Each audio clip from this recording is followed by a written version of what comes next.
Hey everybody, it's Cassie from Helper Tech, and I just want to talk to you about replacing the screen on a 6S.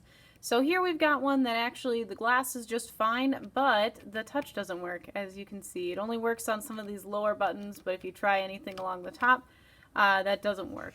We think it's because, if you look, there's a little bit of a crack under the glass by that no service. So sometimes when that happens, it can cause the digitizer, the touch function, to stop working. So for a 6S, what you do for taking that off is we'll disconnect the battery right here. And then we'll disconnect the 3 connectors that are up top. It's a little hard to do this one-handed. So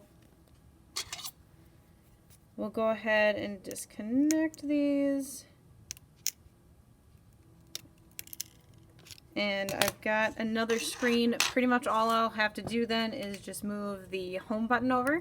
Because if you remember, guys, the Touch ID is keyed to the home button, and that is specific to each button and motherboard. So I'll just end up moving that over, reconnecting it, and that should have us all good and going.